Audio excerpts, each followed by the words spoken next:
नमस्कार, मैं कीना आज आप सभी के लिए नौबत खाने में इबादत जिसे लिखा है यतीन्द्र मिश्र जी ने उसका सार लेकर आई हूँ। इस पाठ में यतीन्द्र मिश्र जी ने बिस्मिल्लाह खां के बारे में बताया है, उनकी रुचियों के बारे में बताया है, उनके अंतर्मन की बुनावट के बारे में बताया है, संगीत साधना और लगन के बारे में बताया है। ठीक है, अब देखिए आगे सुनिए।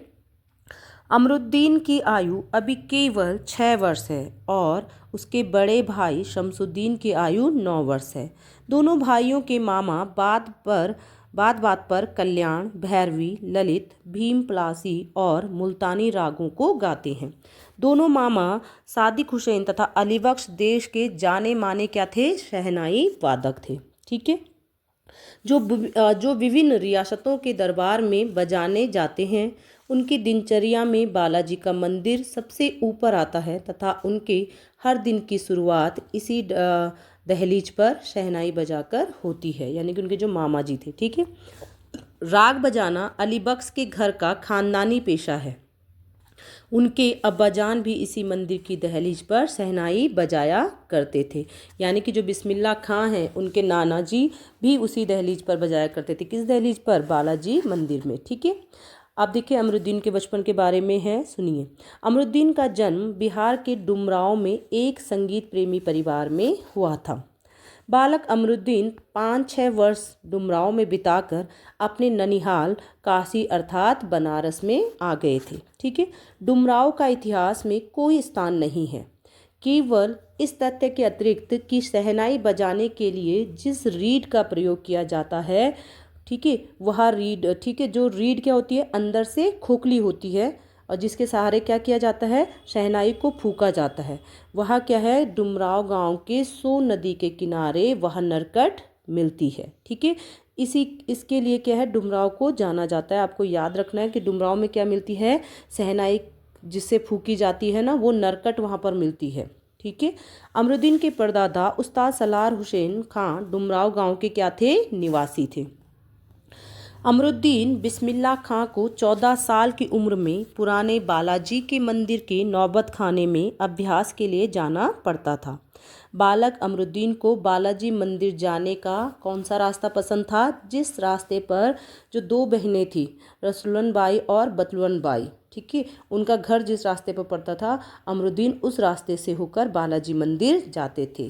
क्योंकि उन्होंने अपने अन्य कई साक्षात्कारों में कहा है, कई इंटरव्यू में कहा है कि उन्हें जो प्रेरणा मिली है या जो संगीत के प्रति उनका लगाव हुआ था बचपन में, वो उन दोनों बहनों के गानों के कारण ही हुआ था। ठीक है, अब आगे सुनिए। वैदिक इतिहास में शहनाई का कोई उल्लेख नहीं मिलता, यानी कि वेदों में शहनाई का कोई उल्लेख नहीं है। ठीक है, लेकिन अवधि के पारंपरिक लोकगीतों एवं चैती में शहनाई का उल्लेख बार बार मिलता है, यानी कि जो हमारे पारंपरिक लोकगीत होते हैं और चैती में शहनाई का क्या मिलता है, उल्लेख मिलता है। ठीक है, इसे संगीत शास्त्रों के अंतर्गत सुशिर वाद्यों में गिना जाता है। अब अरब देश में फूंक कर बजाए जाने वाले वाद्य यंत्र को न्याय बोला जाता है और जो शहनाई है ना, शहनाई को शहने और सुशिर वाद्यों में शाह की उपाधि दी गई है। ठीक है, आपको ये याद रखना है कि शहनाई को शहने और सुशिर वाद्यों में शाह की उपाधि से नवाजा गया है। ठीक है, 80 वर्ष की आयु में भी वे सोचते रहते हैं, कौन? बिस्मिल्लाह खां जी सोचते रहते हैं कि उनमें सुरों को सलीके से बरतने का गुण कब आएगा। शहनाई की इसी मंगल ध्वनि के नायक बिस्मिल्लाह खां 80 बरस में सुर मांग रहे हैं। ठीक है, वे नवाज के बाद सजदे में एक सुर देने तथा सुर में वह तासीर यानी कि प्रभाव पैदा करने की प्रार्थना करते हैं, अल्लाह से प्रार्थना करते हैं। ठीक है, आँखों से सच्चे मोती की तरह आंसू निकल आए। मांगलिक विधि विधानों में प्रयुक्त होने वाला यह वाद्य यंत्र दक्षिण भारतीय नागस्वरम वाद्य यंत्र के समान प्रभात की मंगल ध्वनि का क्या है, संपूरक भी है। कौन? शहनाई। ठीक है, शहनाई की बात हो रही है। मुहर्रम के महीनों में शिया मुसलमान हजरत इमाम हुसैन एवं उनके कुछ वंशजों के प्रति 10 दिनों की अज़ादारी यानी कि शोक मनाते हैं। ठीक है, किसकी याद में मनाते हैं वे? हजरत इमाम हुसैन की याद में और उनके वंशजों की याद में। ठीक है, यह कहा जाता है कि बिस्मिल्लाह खां और जो उनके ख़ानदान के लोग होते हैं वे इन 10 दिनों में शहनाई नहीं बजाते हैं, ठीक है, और ना ही किसी संगीत कार्यक्रम में वो क्या होते हैं, सम्मिलित होते हैं, ठीक है। अब जो मुहर्रम का 8वां दिन होता है यानी कि 8वीं तारीख को खां साहब खड़े होकर शहनाई बजाते हैं। इसी दिन वह दाल मंडी में फातमान के करीब 8 किलोमीटर की दूरी तक पैदल रोते हुए जाते हैं और अपनी शहनाई पर क्या बजाते हैं, नोहा बजाते हैं। इस दिन कोई राग नहीं बजता। उनकी आंखें इमाम हुसैन और उनके परिवार के लोगों की शहादत में नम रहती हैं, ठीक है। अब बिस्मिल्लाह खां की बचपन की रुचियों के बारे में सुनिए, ठीक है।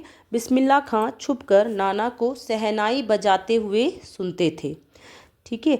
और जब सब लोग रियाज के बाद अपनी जगह से उठकर चले जाते तब बिस्मिल्लाह खां क्या करते, जो ढेरों शहनाई वहाँ पड़ी रहती है उन शहनाइयों में से नाना जी वाली शहनाई को ढूंढते रहते, उन्हें फूंकते यानी कि उनको बजाते और जो मतलब फिर उनको एक तरफ रखते जाते।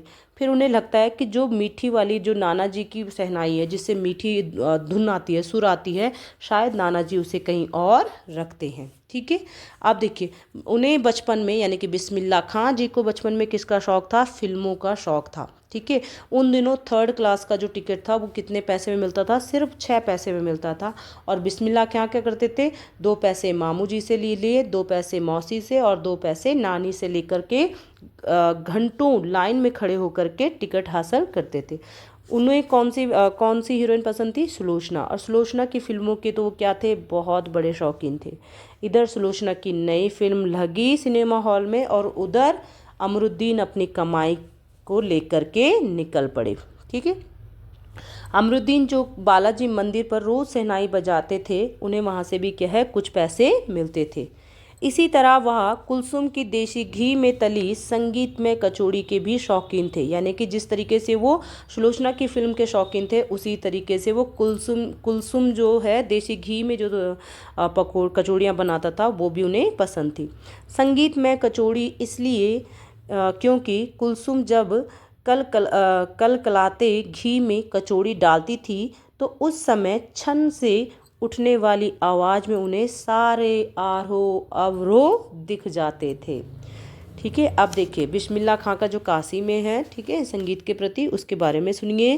काशी में संगीत कार्यक्रम के आयोजन की परंपरा पिछले कई वर्षों से शहर के दक्षिण में लंका पर स्थित संकट मोचन मंदिर में चली आ रही है। यानी कि जो संकट मोचन मंदिर है दक्षिण की तरफ, वहाँ पर क्या होती है, संगीत कार्यक्रम का आयोजन किया जाता है, ठीक है।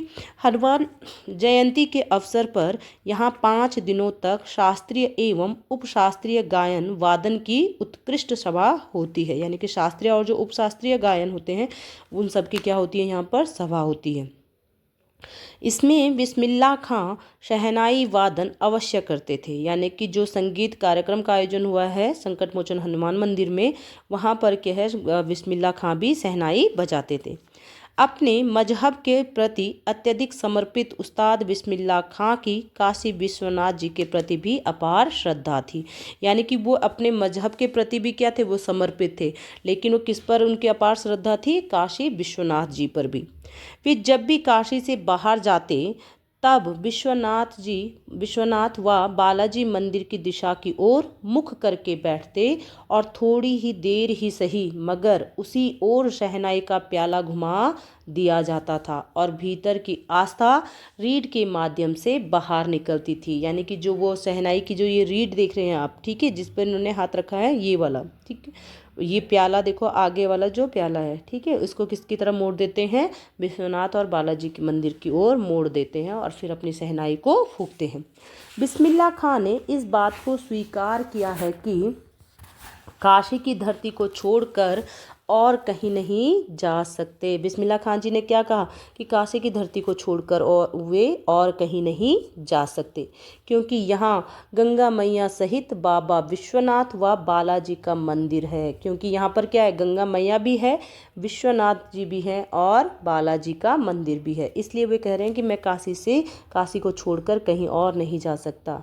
जिसमें उनके खानदान की कई पीढ़ियों ने शहनाई बजाई है, उनके लिए शहनाई और काशी से बढ़कर इस धरती पर कहीं कोई और जन्नत नहीं है। उन्होंने क्या कहा कि मेरे लिए क्या है, इस धरती यानी कि जो काशी है, इससे बढ़कर कहीं भी जन्नत नहीं है। ठीक है, इस धरती पर कहीं और मेरे लिए क्या नहीं हो सकती है, कोई जन्नत नहीं हो सकती।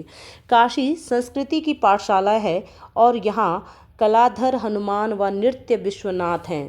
काशी में हजारों सालों का इतिहास है, जिसमें पंडित कंठे महाराज, विद्याधरी, बड़े रामदास जी, मौजुद्दीन खां एवं इन रसिकों से उपकृत होने वाला अपार जन समूह है, यानी कि लोगों का समूह है। यह एक अलग काशी है जिसकी अलग संस्कृति है, यानी कि जो काशी है उसके बारे में कह रहे हैं लेखक की, वो क्या है, उनके बिस्मिल्लाह खां के हिसाब से वहाँ की संस्कृति क्या थी, बिल्कुल अलग थी।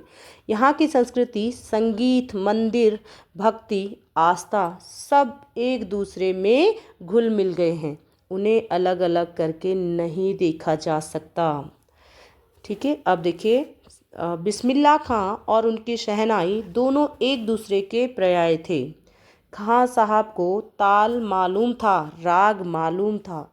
एक बार उनके किसी शिष्य ने उन्हें फटी तहमद पहनने के लिए टोकते हुए कहा कि इतनी प्रतिष्ठा और भारत रत्न जैसा सम्मान मिलने के बाद उनको फटी तहमद नहीं पहननी चाहिए, यानी कि जो धोती है वो फटी हुई थी। ठीक है, तो उन्होंने शिष्य ने कह दिया कि भाई आप तो इतने सम्मानित हैं, आपको भारत रत्न मिला हुआ है, तो आप फटी हुई धोती मत पहनिए। इस पर बिस्मिल्लाह खां ने क्या कहा, सुनिए। बिस्मिल्लाह खां का उत्तर था कि सम्मान उन्हें उनकी शहनाई के कारण मिला है, ना कि वस्त्र के कारण। ठीक है, वो उनका मानना क्या था, जो उन्हें सम्मान दिया गया, भारत रत्न दिया गया, या जो मान सम्मान उनका आज है, वो शहनाई के कारण है, उनके कपड़ों के कारण नहीं। उनका कहना था कि मालिक से यही दुआ है, ठीक है, ऊपर वाले से यही दुआ है कि सुर ना फटे, चाहे तहमद फट जाए, यानी कि सुर ना फटे, क्योंकि फटी तहमद तो सिली जा सकती है, यानी कि जो तहमद है यानी कि कपड़े हैं, अगर वो फट भी गए तो उन्हें सिला जा सकता है, लेकिन अगर सुर फट गए तो उन्हें सिला नहीं जा सकता। ठीक है, बिस्मिल्लाह खां को यह दुख है कि अब काशी में पहले वाली मलाई, बर्फ़, कचौड़ी, जलेबियाँ नहीं मिलती और ना संगतियों के लिए गायकों के मन में पहले जैसा कोई आदर ही रहा। संगीत, साहित्य और शिष्टाचार की बहुत सारी परंपराएं क्या हो गई हैं, लुप्त हो गई हैं। यानी कि जब बचपन की बातें वो बता रहे थे और आज जिस उम्र में वो हैं, वो कह रहे हैं कि अब क्या है, काशी में वो सारी चीज़ें धीरे धीरे क्या हो रही हैं, ख़त्म हो रही हैं। एक सच्चे सुर साधक के रूप में खां साहब को इन सब की कमी क्या होती है, महसूस हो रही है। काशी में इन सब की चीज़ों की कमी उन्हें महसूस होने लगी है। अब घंटों रियाज को कोई नहीं पूछता, यानी कि आपको भी पता है कि जो शास्त्रीय संगीत होते हैं, लोग उन्हें अब क्या है, कम पसंद करते हैं। ठीक है, तो उनके लिए क्या है, जो गायन करने वाले होते हैं उनको घंटों रियाज करना होता है, घंटों अभ्यास करना होता है। ठीक है, अब तो लोग क्या है, वो जो तेज स्पीकर पर तेज जो गाने बजते हैं, ठीक है, वो पसंद आते हैं ना। ठीक है, लोगों की क्या है, पसंद धीरे धीरे बदल रही है। अब देखिए, कजली, चैती और शिष्टाचार वाले पहले के समय को याद कर वे भाव विभोर हो जाते हैं, यानी कि जो उनके सुर थे ना, उनके बारे में वो कह रहे हैं, उन सब जिन रागों को वो बजाते थे, कजली और चैती रागों को बजाते थे, जिस शिष्टाचार के साथ उन्हें पहले बजाया जाता था, याद किया जाता था, वो अब क्या है, नहीं किया जाता है। तो इसलिए वो क्या है, भाव विभोर हो गए हैं, जिसका आज अभाव है। इतनी जल्दी बहुत कुछ इतिहास बन चुका है। इसके उपरांत भी काशी की सुबह व शाम आज भी संगीत के स्वरों के साथ होती है। उन्होंने कहा इतिहास क्या है, बहुत जल्दी क्या है, बदल रहा है। ठीक है, सब बहुत सारी चीज़ें क्या है, इतिहास बनती जा रही हैं, लेकिन उन्होंने कहा एक चीज़ नहीं बदली है, काशी की सुबह और शाम आज भी किस पे होती है, संगीत के स्वरों पर होती है। यह एक पावन भूमि है, यहाँ पर मरना भी मंगलदायक है, यानी कि काशी क्या है, एक पावन भूमि है, और अगर कोई यहाँ मरता है वो भी क्या है, एक मंगल है। ठीक है, यह दो कौमों की एकता का प्रतीक है। दो कौमों का मतलब क्या है, हिंदू और मुस्लिम की बात की है उन्होंने, दोनों क्या हैं, अलग अलग धर्म के लोग हैं, तो वहाँ पर वो लोग क्या रहते हैं, एकता के साथ रहते हैं। तो उन्होंने कहा ये क्या है, उन दोनों कौमों के एकता का प्रतीक है।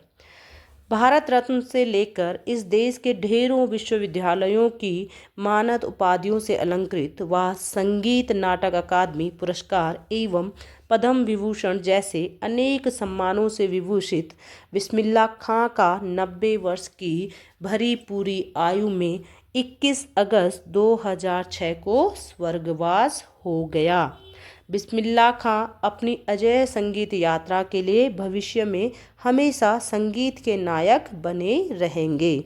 ठीक है, और बिस्मिल्लाह खां को क्या कहा जाता है? मंगल ध्वनि का नायक कहा जाता है। तो उन्होंने, लेखक ने क्या कहा कि उनको भविष्य में भी क्या है, याद किया जाएगा, जबकि उन्होंने क्या है 90 वर्ष की उम्र में उनकी मृत्यु हुई है। तो यानी कि भरी पूरी उम्र उन्होंने जी है। ठीक है, चैनल पसंद आए तो चैनल को सब्सक्राइब कीजिए, क्योंकि इस कहानी के माध्यम से जो मैंने आपको समझाया है इससे प्रश्न पूछे जाते हैं। ठीक है, जैसे डुमराव गांव के बारे में प्रश्न पूछा जाएगा। दूसरा है कि बिस्मिल्लाह खां को संगीत के प्रति प्रेरणा कहाँ से मिली है। ठीक है, जबकि उनके मामा लोग उन्हें पहले से सिखा रहे थे ना, लेकिन वहाँ से नहीं, बल्कि कहाँ से, रसून बाई और बतलून बाई नाम की जो 2 बहनें थी उनके गायन से। ठीक है, शहनाई में उन्हें क्या क्या सम्मान मिला है ये याद रखना, क्योंकि MCQs में पूछा जा सकता है। ठीक है, और मुहर्रम के दिनों में बिस्मिल्लाह खां क्यों शहनाई नहीं बजाते थे, इस सब के बारे में आ सकता है। ठीक है, धन्यवाद।